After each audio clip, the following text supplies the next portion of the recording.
Мифы и правда о мужской потенции. Бурная молодость, старость без секса. Если в юности активно занимался сексом, например, ежедневно да еще и по несколько раз, то к 50 годам лимит сексуальных возможностей исчерпается. Правда ли это? Физиологически это утверждение абсолютно беспочвенно. Природа позаботилась о том, чтобы детородная функция мужчины работала вплоть до его смерти. В отличие от женщин, у которых количество яйцеклеток ограничено, условно, выработка семенной жидкости продолжается, пока мужчина жив. Количество и частота половых актов в молодости никак не влияют на мужскую состоятельность в преклонном возрасте. Другой вопрос – беспорядочные незащищенные контакты и их последствия. Осложнения венерических заболеваний, особенно недолеченных или вообще пущенных на самотек, непременно аукнутся, и это лишь вопрос времени.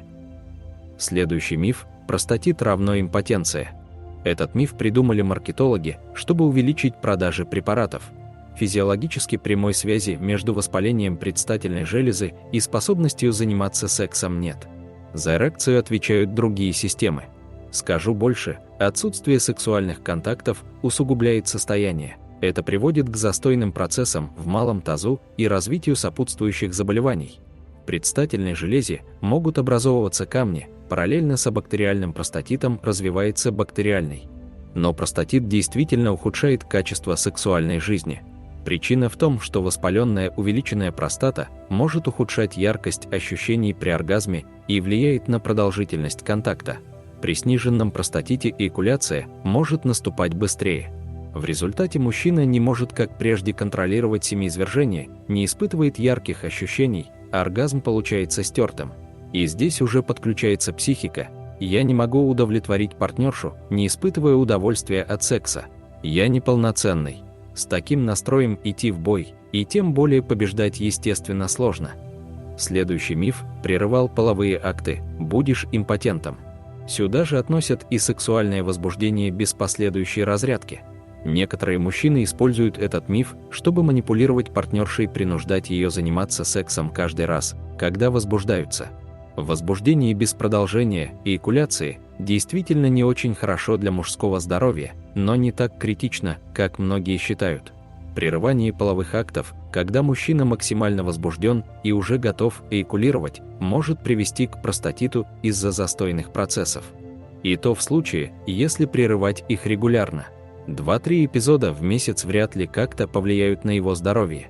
Из большого числа факторов, которые влияют на потенцию, урологические заболевания относятся к лидерам. Особенно у мужчин старше среднего возраста. Главными врагами потенции в этом плане считаются аденома простаты и простатит. Урологические проблемы у мужчин, связанные с аденомой предстательной железы, обычно появляются после 40-45 лет. К доктору по мужским проблемам пациентов приводит ослабление мочевого пузыря или когда у мужчины нет мочеиспускания. Увеличенное предстательное железо давит на уретральный канал и мешает полноценному оттоку мочи. Частые позывы, дискомфорт от ощущения, что мочевой пузырь не полностью опорожнился, все это не эмоционально, не физически, не располагает к активной сексуальной жизни. Дальше хуже. Проблемы с мочеиспусканием отражаются на работе почек, а в этом состоянии и вовсе не до плотских утех. В отличие от аденомы простаты простатит, заболевание не только возрастной категории. Им могут болеть и молодые мужчины. Обычно простатит – этот результат нездорового образа жизни и беспорядочных половых связей. Конкретно, передающихся половым путем инфекций. С ними ситуация особенно сложная. Большинство приводящих к простатиту инфекций – хламидиоз, микоплазмоз, уреоплазмоз и так далее, которые долгое время не дают острых симптомов. Заболевание практически сразу переходит в хроническую стадию. Но наступает момент, когда болезнь дает о себе знать болями, нетипичными выделениями, проблемами с мочеиспусканием из-за воспаленной простаты. Думать о сексе в таком состоянии мужчина попросту не может. Прямой физиологической связи между заболеваниями простаты и эректильной дисфункцией, как вы уже знаете, нет. Но это не значит, что проблему решать не нужно, в итоге они мешают мужчине вести нормальную половую жизнь. Ни аденома простаты, ни простатит не проходят сами собой, как насморк. Вернуть мужское сексуальное здоровье без помощи врача при их наличии невозможно. поскольку симптомы в урологии зачастую появляются, когда болезнь уже стала хронической. Обнаружить ее на ранней стадии, когда можно обойтись несложным консервативным лечением, возможно только при регулярных профилактических консультациях уролога и сдаче урологических анализов. Причин полового бессилия очень много, все они делятся на 3 типа. Органические. К ним относятся физиологические факторы, заболевания и травмы. Психогенные. В этом случае физиология в порядке, а импотенция вызвана психологическими проблемами, стрессом, депрессией, травмирующей психику ситуацией. Смешанные. Когда в проблемах с потенцией виноваты и физиология, и психика.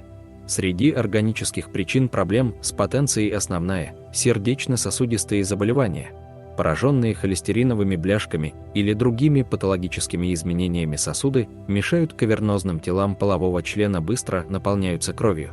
В результате эрекция наступает медленно. Если кавернозные тела не наполняются достаточным объемом крови, эрекция получается слишком вялой для полноценного полового акта. В крайних случаях полностью отсутствует. Еще одна частая причина – гормональная изба. Гормоны регулируют большинство процессов в организме, сексуальное возбуждение и эрекцию в том числе. В первую очередь на потенции отражается дефицит тестостерона. Этот гормон в принципе отвечает за детородную функцию мужчины. Но на мужскую сексуальную силу могут влиять и другие эндокринные нарушения, например, сахарный диабет. Психогенная эректильная дисфункция в чистом виде встречается реже, чем органическая. Половое бессилие часто наблюдается при затяжной депрессии, неврозах, психологических травмах. Гораздо чаще к импотенции приводит сочетание психогенных и физиологических проблем. Возьму для примера мужчину с простатитом и ускоренной эякуляцией. Представим, что он не смог контролировать семяизвержение, и партнерша осталась неудовлетворенной, за что упрекнула партнера. Спустя какое-то время ситуация повторилась. К тому же, особого удовольствия от секса мужчина не получил, что часто случается при простатите. Какая мысль приходит в голову? «Со мной что-то не так, я не могу нормально заниматься сексом». Психологическая проблема налицо. Добавляем к ней прогрессирующий простатит и получаем импотенцию. Полезные советы для здоровья мужчин. Еще раз подчеркну, возраст не является причиной импотенции. К половому бессилию приводят физиологические и психологические расстройства, которых с каждым годом накапливается все больше. Как поддерживать интимное здоровье? Здоровое сбалансированное питание, регулярные физические нагрузки, умеренное употребление алкоголя, отсутствие вредных привычек, внимательное отношение к своему здоровью – основные причины снижения потенции у мужчин. С годами большинство мужчин чувствуют все меньше тяги к женщинам. Обычно это списывают на возрастные изменения.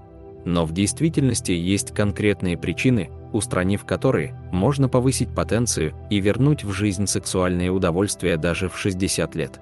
Потенция снижается из-за психологических проблем, депрессии, стрессы, неврозы, психотравмы, напряженной работы и усталости от нее, нездорового образа жизни, курения, алкоголь, питание в фастфудах и так далее, нарушение эндокринной системы, сахарного диабета, болезней сосудов и сердца, лишнего веса, неправильно подобранных лекарственных средств с ярко выраженным побочным эффектом, дефицита тестостерона, малоподвижного образа жизни, сочетание нескольких проблем из вышеперечисленных. Также есть причина, которая вызвана внутренними проблемами, синдром ожидания неудачи в постели. Если мужчина хоть один раз столкнулся со слабой эрекцией во время половой близости, он начинает бояться нового контакта с женщиной, бояться ударить в грязь лицом. Эту проблему андрологи тоже эффективно решают, хотя мудрая и красивая женщина рядом решит ее наверняка не хуже. Сколько лет мужчина может быть активным в половой жизни? Ученые рассчитали, что уровень мужского тестостерона начинает медленно спадать уже после 25 лет. До 45 лет наступает ранняя андропауза. В этом возрасте чаще всего мужчины обращаются к урологу с жалобами на слабую потенцию. До 60 лет начинается климакс, и после 60 – поздняя андропауза. То есть, согласно физиологической природе, для любого мужчины нормально перестать испытывать бурные всплески гормонов при виде женщины уже после 45, и тем более после 60 лет. Но даже возраст может не стать помехой, если человек ведет активный образ жизни, занимается спортом, не употребляет интоксикаций, кушает здоровую еду. И если вы почувствовали снижение полового влечения и считаете, что в вашем возрасте слишком рано сдавать позиции, проконсультируйтесь с врачом. На основании анализов крови уролог поймет, в чем проблема, и назначит соответствующее лечение.